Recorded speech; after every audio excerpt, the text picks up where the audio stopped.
एक ऐसी जंग जहां सिर्फ 3000 मुसलमान खड़े थे और सामने था 1 लाख से ज्यादा का लश्कर। और हैरत की बात, आज भी वहां के लोग ख्वाबों में शहीदों को जिंदा देखते हैं। ये है जंग मौता की हकीकत जो आपने आज तक इस तरह नहीं सुनी। ये सिर्फ एक जंग नहीं थी, ये ईमान, कुर्बानी और गीरत की ऐसी दास्तान है जिसने तारीख का रख बदल दिया। ये वो मकाम है जहां एक के बाद एक 3 सिपा सालार शहीद हुए, लेकिन परचम जमीन पर न गिरने दिया। अर्दन के इलाके मौता में सादा देहाती लोग जिन्हें तारीख का इल्म भी न था, एक अजीब बात बताने लगे। वो कहते थे, हमें ख्वाब में सफ़ेद लिबास वाले लोग नजर आते हैं, जख्मी मगर रोशन चेहरों वाले। ये खबरें जब हुक्मरानों तक पहुंचे तो तहकीक हुई और फिर हकीकत सामने आई। ये वही जगह थी जहां सदियों पहले जंगी मोता लड़ी गई थी। इस वक्त दुनिया की सबसे बड़ी ताकत रोमी सल्तनत, जिसका बादशाह था हेराक्लियस और उसके साथ था अरब का ताकतुर कबीला गस्सान। इधर मदीना में इस्लाम तेजी से फैल रहा था और दुश्मन खौफजदा हो रहे थे।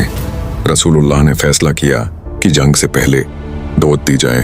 एक एलची भेजा गया हम इनका पैगाम लेकर, लेकिन उसे बेदर्दी से कत्ल कर दिया गया।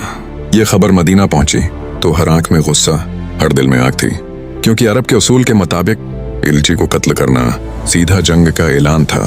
रसूलुल्लाह ने फौरन 3000 मुजाहिदीन का लश्कर तैयार किया और 3 सिपा सालार मुकर्रर किए, ज़ैद इब्न हारिथा, जाफर इब्न अबी तालिब, अब्दुल्लाह इब्न रवाहा, और फरमाया अगर एक शहीद हो जाए तो दूसरा कमान संभाले।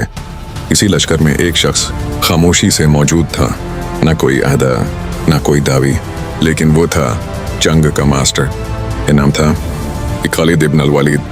जब मुसलमान मौता के करीब पहुंचे तो खबर मिली सामने सिर्फ गसान नहीं बल्कि खुद रोमी लश्कर खड़ा है और तादाद 1 लाख या उससे भी ज्यादा। अब सवाल था, वापस जाएं या लड़ें?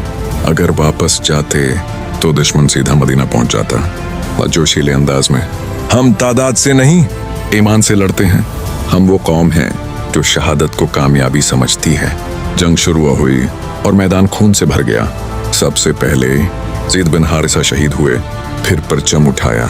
जाफर बिन अबी तालिब ने इनके दोनों हाथ कट गए मगर उन्होंने परचम गिरने न दिया। फिर अब्दुल्लाह बिन रवाहा भी शहीद हो गए। तीनों सिपा सालार एक एक करके शहादत पा गए।